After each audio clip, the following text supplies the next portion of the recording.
சாமி, தானத்திலேயே சிறந்த தானம் கண்தானமா, அன்னதானமா, இல்ல சண்டானமா? தானத்திலே சிறந்த தானம் மத்தியானம்.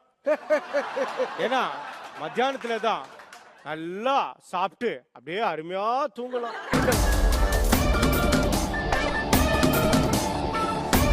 எனக்கு வாழ்க்கையே கசப்பா இருக்கு. கொஞ்சம் வாயில சக்கரை அள்ளி போட்டுக்கோ, ரொம்ப இனிப்பா இருக்கும்.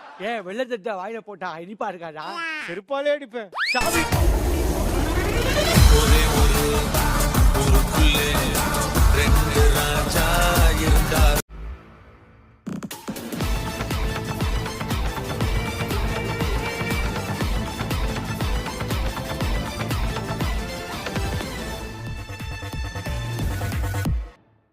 வந்து நீங்க வெறும் ஸ்பேஸ் பார் மட்டும் தான் ஒரு இது ஃபர்ஸ்ட் சும்மா ஒரு ட்ரையல். சான்ஸ் உங்க ஃபேஸை நீங்க வந்து இந்த இதுல லாக்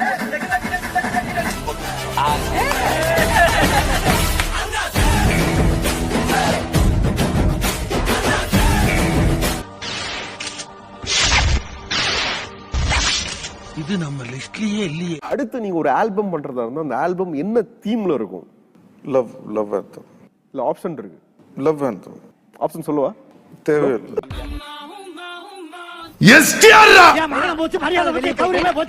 அடிக்கணும் என்ன அடிக்கணும் என்ன என்ன என்ன அடிக்கணும் அடிக்கணும். உங்களுக்கு கொஞ்சம் கோவம் அதிகமா வருமா? கோவம் மட்டும் தான் வரும். உங்களுக்கு ஏன் அதிகமா கோவம் வருது? அநியாயத்தை பார்த்து கோவப்படுற பேர் தான் மனுஷன். நான் மனுஷனாவே இருந்துட்டேன்.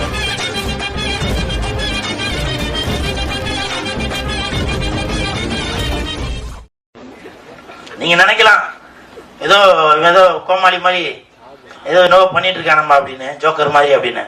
உண்மையிலே ஜோக்கர் தான். நான் மட்டும் ஜோக்கர் இல்ல, அவர்களும் ஜோக்கர் தான். அந்த சோத்துல எங்க தாத்தா இருக்கிறாரு. உங்க ஆயா என்ன பக்கத்து சோத்துல இருக்கிறாங்களா?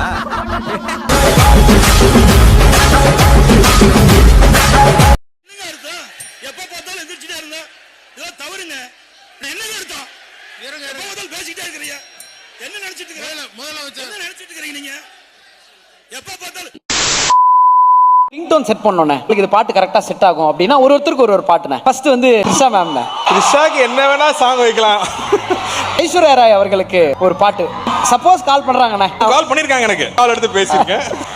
அவங்களுக்கு என்னங்க அன்பே அன்பே வந்தாங்க. ஜெயராம் சாருக்கு கால் பண்றாரு, என்ன ரிங்டோன் வைக்கலாம்? ஐயோ இம்சப்பா.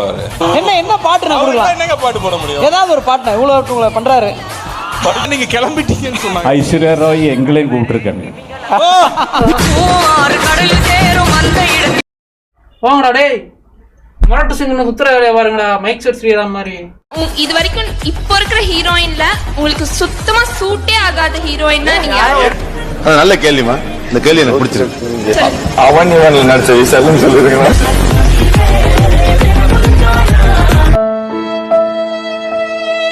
நான் செவனே தானா போய்க்கிருந்தேன். எல்லாம் பார்த்துப்பா. ரொம்ப நன்றி.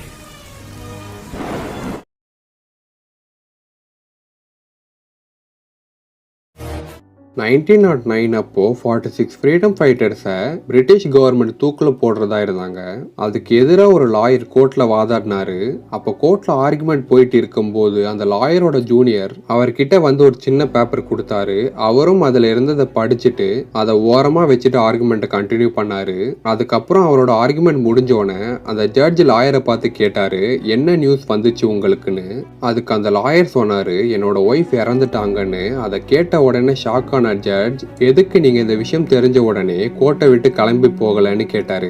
அதுக்கு அவர் சொன்னாரு, என் ஒய்ஃப் இறந்துட்டாங்க, அவங்கள திரும்பி கொண்டு வர முடியாது. ஆனா நான் இப்ப கிளம்பி போனேன்னா இந்த 46 பேரோட உயிர் ஆபத்துல மாட்டிக்கும்னு சொன்னாரு. அதுக்கப்புறம் ஜட்ஜ் அந்த 46 ஃப்ரீடம் ஃபைட்டர்ஸை ரிலீஸ் பண்ண சொல்லி ஆர்டர் போட்டாரு. இதுக்கெல்லாம் காரணமான அந்த லாயர் யாரு தெரியுமா? அவர் தான் நம்ம எல்லாரும் அயன் மேன் ஆஃப் இந்தியான்னு கூப்பிடுற சர்தார் வல்லபாய் பட்டேல்.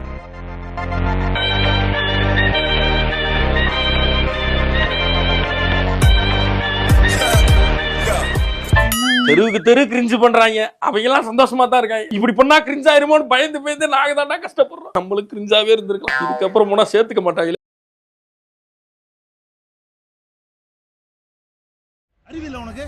நீ அவளை நாய் மாதிரி சுத்தி இருந்தா அந்த நாய்ங்கெல்லாம் உன்ன சுத்தி இருந்திருக்கும். இப்ப இந்த நாய் வெளியே வந்துச்சுன்னா அந்த நாயில அவளை போய் கிடைக்காது. அதான் லாஜிக்கு.